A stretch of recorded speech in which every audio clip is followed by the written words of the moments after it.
Bonjour et bienvenue dans le récap. Aujourd'hui, Marion est malade, donc c'est moi qui ai la lourde mais honorable tâche de la remplacer.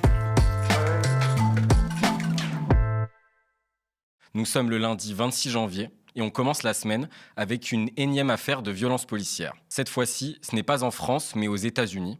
En ce moment, c'est du 50-50. Alex Pretty, un infirmier de 37 ans, a été tué ce week-end par des fonctionnaires de l'Agence nationale de sécurité intérieure américaine pendant une manifestation contre l'ICE, la police fédérale de l'immigration. Ça s'est passé à Minneapolis, dans le nord des États-Unis, alors qu'il tentait de défendre deux femmes prises à partie par des agents des services des douanes et de la protection des frontières, le CPB. Il filmait l'altercation lorsqu'une des deux femmes, bousculée par les agents, se retrouve plaquée au sol.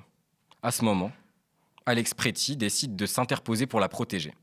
Il se retrouve à son tour plaqué au sol, immobilisé par plusieurs agents avant de se faire tirer dessus. 10 coups pour arracher la vie d'un homme qui a eu pour seul tort de vouloir protéger des manifestantes face à la violence gratuite d'agents fédéraux. À en croire les différents témoignages et les vidéos diffusées sur les médias et les réseaux sociaux, la responsabilité des officiers de police est sans équivoque. Mais la machine infernale de l'administration Trump se met en place. Kristi Noem, la secrétaire du département de la sécurité intérieure, prend la parole pour défendre ses ouailles et rejette la faute sur la victime. Quand vous perpétuez de la violence contre le gouvernement en raison d'une idéologie et pour résister avec violence, c'est la définition du terrorisme domestique.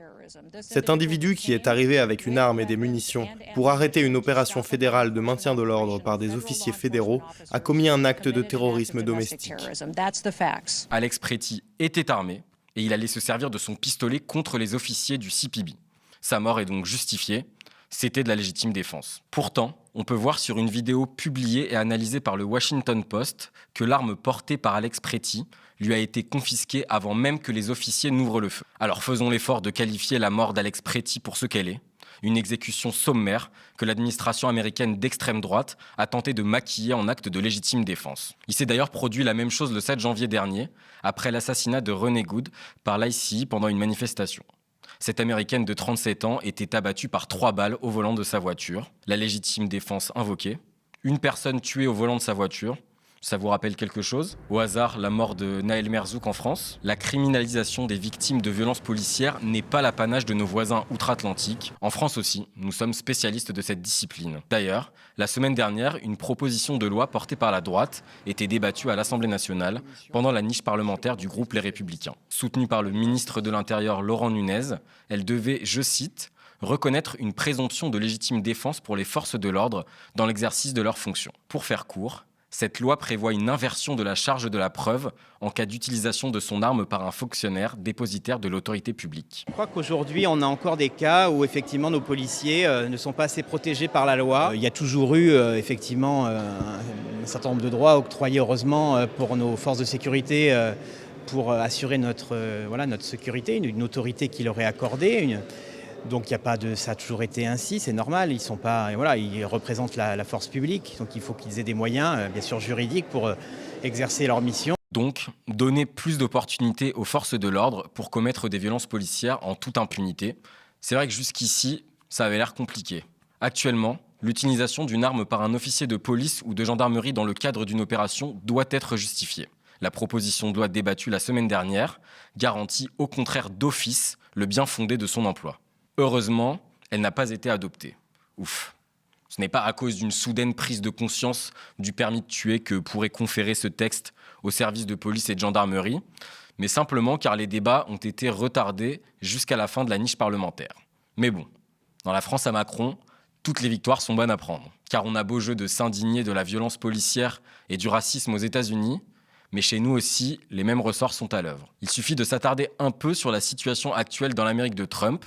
Depuis plus de 2 mois, la ville de Minneapolis est le théâtre d'une opération d'envergure de l'ICE, police fédérale de l'immigration, qui appartient au même département d'État que la CPB, à l'origine de la mort d'Alex Pretty. Dans le cadre de cette opération nommée Metro Surge, 3000 agents ont été déployés à Minneapolis, capitale de l'État du Minnesota. Et pour justifier ce déploiement sans précédent, Donald Trump s'est servi d'une affaire de fraude et de corruption liée aux aides de la période Covid qui impliquerait certains membres de la communauté somalienne locale. Le président a sauté sur cette occasion en or pour multiplier les saillies racistes, incriminer une communauté entière et dépêcher un grand nombre d'agents de l'immigration sur place. Pourtant, 80% des quelques 80 000 personnes qui composent la communauté somalienne à Minneapolis ont la nationalité américaine. Et d'ailleurs, la majeure partie d'entre eux sont, quoi qu'il en soit, en situation régulière. Aux États-Unis, comme en France, des faits individuels servent de prétexte à la criminalisation de catégories de population spécifiques au service d'un agenda raciste à l'œuvre dans les deux pays. D'un côté de l'Atlantique, les Somaliens sont accusés de frauder les aides sociales. De l'autre, ce sont les Arabes et les Noirs. Polémique sur la viande halal, sur le voile, sur les soi-disant profiteurs qui volent l'argent des vrais Français. Qu'elle soit vraie ou fausse, la réalité des faits importe peu. Ce qui compte pour nos dirigeants, c'est qu'elles servent leur agenda raciste d'extrême droite. Et ça marche. Les Français sont de plus en plus racistes, les affaires de violences policières se succèdent et se ressemblent, à l'image de la mort d'El-Hassen Diarra dans la nuit du mercredi 14 au jeudi 15 janvier, au commissariat du 20e arrondissement de Paris, avec toujours cette affreuse impression de déjà-vu. Des milliers de personnes se sont réunies hier pour manifester en hommage à ce Mauritanien de 35 ans et réclamer justice et vérité sur sa mort. Notre journaliste Suzy Bernard-Ménéguz était présente. Reportage. Malgré la pluie, ils étaient nombreux hier devant le foyer des Mûriers. C'est ici que vivait El-Hassen Diarra, mort il y a 10 jours dans le commissariat du 20e arrondissement de Paris. Un rassemblement était organisé en hommage à ce Mauritanien de 35 ans. Alors je suis venu en soutien pour la famille d'El-Hassen Diarra, qui est mauritanien. Moi-même je suis mauritanienne, en plus soninké. Et comment il a été assassiné, c'est pas normal. Et voilà, je suis en soutien pour dire que voilà, on termine avec ces assassinats, que personne ne doit mourir dans ces conditions-là et qu'on doit cesser tout ça. Donc voilà pourquoi je suis à ce rassemblement-là. Ce qui s'est passé est inacceptable. Pourquoi vous teniez absolument à y être? Pourquoi c'est important pour vous? Parce que je crois qu'on n'a pas le droit de tuer, que la police n'a pas le droit de tuer un citoyen qui est en train de fumer une cigarette, même un joint, et boire un café, quoi. Vous pensez qu'il va y avoir justice ou pas pour El-Hassen Diarra? On va faire en sorte que... on va se bagarrer. Pour moi, c'est volontairement un acte brutal. La police est là pour protéger et pas là pour tuer. Donc contrôler comme ça quelqu'un face de chez lui, surtout que c'était quelqu'un qui est quand même d'une nature assez calme, qui a jamais posé de problème. Là, se retrouver contrôlé face à chez lui comme ça le soir, sans réel... il n'y avait pas de raison à cela. Ils ont invoqué le fait qu'il était sans doute en train de fumer un joint. Rien n'est prouvé, mais enfin, on ne mérite pas de mourir parce qu'on fume même un joint. Une minute de silence a été observée, suivie de prises de parole. Communiste à la mairie du 20e. Qu'aujourd'hui nous sommes là pour rendre hommage à El-Hassen, mais pas que à El-Hassen. El-Hassen est mort dans ce commissariat du 20e arrondissement. El-Hassen a subi des violences très graves. Comme le dit l'autopsie, El-Hassen est mort par étranglement. Ses os ont été brisés. El-Hassen a dit « vous m'étranglez ». Ils ont continué à le compresser et El-Hassen est mort. Et aujourd'hui, vous êtes là parce que nous sommes la voix vivante de El-Hassen. Nous sommes la voix vivante de toutes les victimes qu'il y a entre les forces de l'ordre, entre la police. Le cortège a ensuite démarré, direction Gambetta, sans violence, mais bien pour se faire entendre. Aujourd'hui, ce qui est en train de se passer est extrêmement grave. Il est important de reconnaître qu'il y a du racisme. Il est important de reconnaître qu'il y a des violences policières. Et quand on a une ministre de l'Intérieur qui dit le contraire, c'est les vies humaines qu'on met en danger. C'est la vie d'El-Hassen Diarra qu'on met en danger. Assumer qu'il y a du racisme n'est pas une faiblesse, mais c'est pouvoir sauver des vies. Je qualifie ce qui s'est passé comme une acte de violence policière ou une bavure policière. Parce que ce qui est arrivé ne devrait pas arriver. Imagine aujourd'hui, si El-Hassen Diarra n'avait pas rencontré la police, il serait avec nous pour faire une marche. Il serait vivant, il serait là tous les jours. Mais malheureusement, cette interpellation barbare a fait que El-Hassen Diarra n'est plus là aujourd'hui et on est en colère et c'est une honte pour l'État. Les proches d'El-Hassen Diarra promettent qu'ils continueront de se mobiliser tant que justice ne sera pas rendue.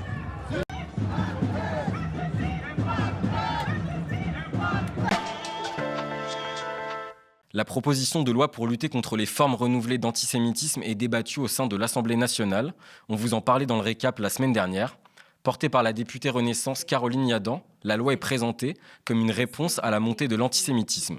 Elle constitue en réalité une attaque frontale contre les libertés publiques. Son point de départ est une confusion assumée entre antisémitisme et critique de l'État d'Israël, pourtant clairement distinguée par le droit européen. L'enjeu dans l'hémicycle aujourd'hui, sera-t-il encore possible de scander « From the river to the sea, Palestine will be free » de la mer Méditerranée au fleuve, la Palestine sera libre? Sera-t-il autorisé de parler de génocide à Gaza sans encourir une condamnation, permettant de criminaliser la solidarité avec le peuple palestinien et de faire taire les voix qui dénoncent les crimes commis par l'armée israélienne? Les manifestations contre la loi Yadan se multiplient. Une centaine d'opposants étaient réunis aujourd'hui à côté de l'Assemblée nationale. Libérez Gaza! Libérez la Palestine! Libérez Gaza! Libérez la Palestine! Et libérez Gaza! Libérez la Palestine! Le projet de loi écrit explicitement en octobre 23, ce n'est pas l'armée israélienne qui a attaqué, et elle a été attaquée parce que représentant les Juifs. Ça, c'est un amalgame inadmissible. Et d'ailleurs, c'est faire bon marché de gens qui ont un courage fou, mais qui sont les antisionistes juifs israéliens qui existent, qui se battent.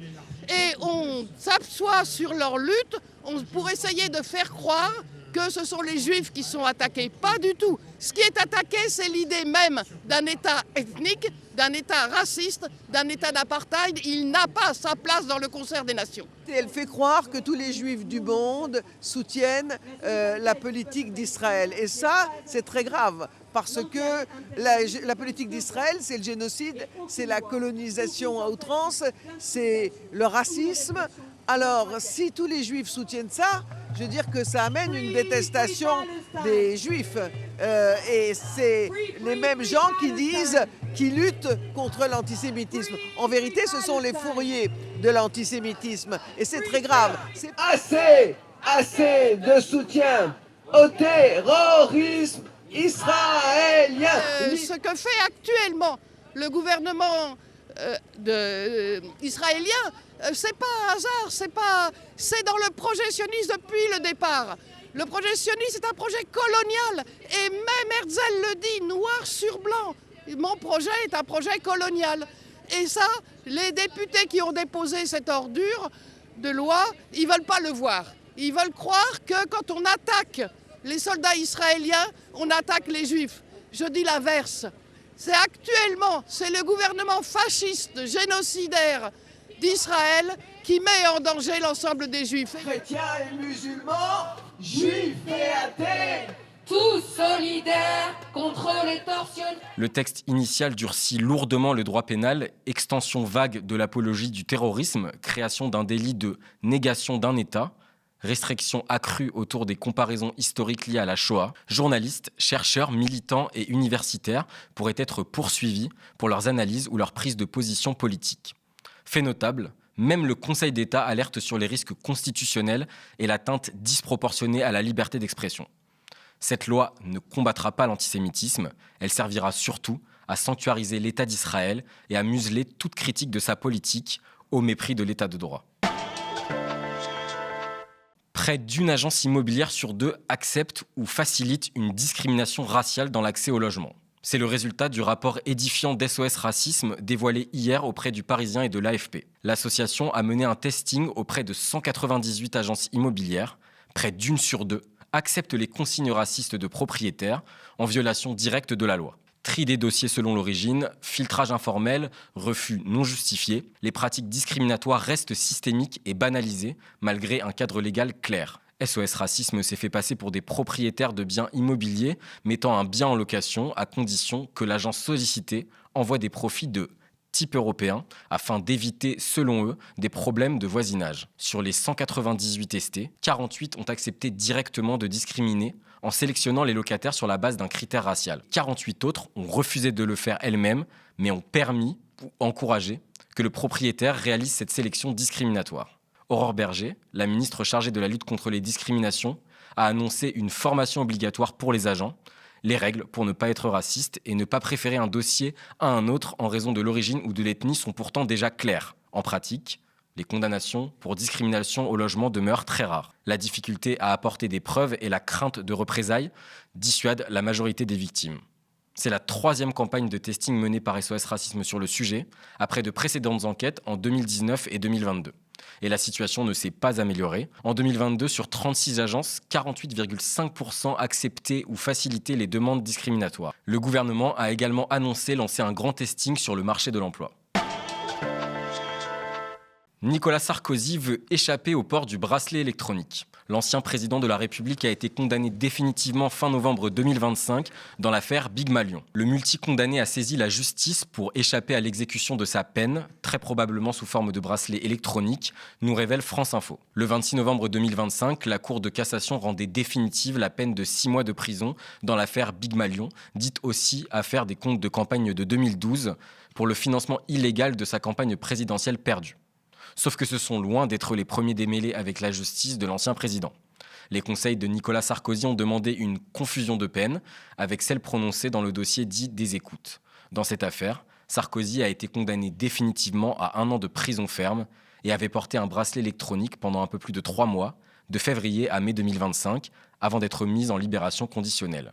Et il y a une 3e affaire, celle du dossier libyen. Le 10 novembre dernier, il avait été remis en liberté sous contrôle judiciaire après 20 jours de détention. Son procès en appel pour le financement présumé par la Libye de sa campagne électorale de 2007 doit s'ouvrir le 16 mars. Le procès de Joël Guerriau, ancien sénateur accusé d'avoir drogué la députée Sandrine Josso afin de la violer, s'ouvre aujourd'hui au tribunal correctionnel de Paris. Amie depuis 10 ans, Sandrine Josso se rend au domicile de Joël Guerriau pour une soirée amicale. Sur place, elle découvre être l'unique invitée. Après une coupe de champagne, la députée ressent des symptômes tels que des palpitations cardiaques, des bouffées de chaleur ou de froid, des nausées, des tremblements. Elle part tout de suite. À l'hôpital, les analyses toxicologiques relèvent une forte intoxication de son corps à l'ecstasy, avec une présence de MDMA à hauteur de 388 nanogrammes par millilitre de sang. Une concentration très nettement supérieure à une prise récréative de cette drogue euphorisante, précise Le Monde. Joël Guerriau plaide l'erreur. Il explique à la barre détenir de la MDMA car il n'allait pas bien. Je cite, « La personne qui me l'a donné pour m'aider. J'étais en dépression. » La personne, c'est un autre sénateur dont Joël Guerriau n'a jamais voulu donner le nom. Le 9 octobre 2023, soit 1 mois avant sa soirée avec Sandrine Josso, l'ex-sénateur recherche des informations dans son moteur de recherche sur plusieurs types de drogues et leurs effets, notamment l'ecstasy et le GHB. Les mots drogue et viol sont également consultés.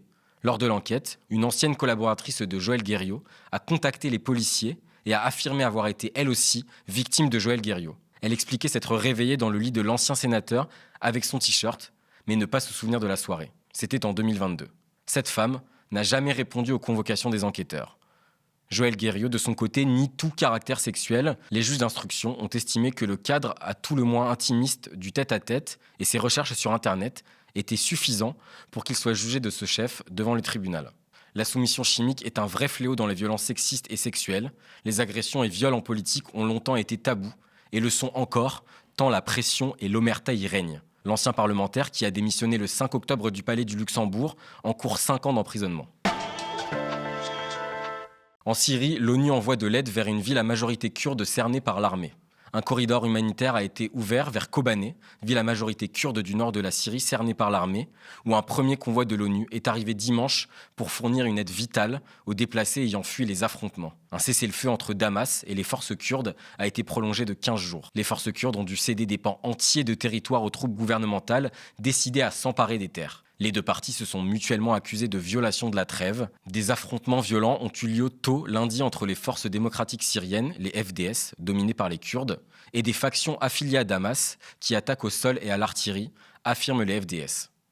Plus tôt cette semaine, des habitants de Kobané avaient déclaré à l'AFP manquer de nourriture, d'eau et d'électricité, alors que la ville était submergée de personnes ayant fui l'avancée de l'armée syrienne.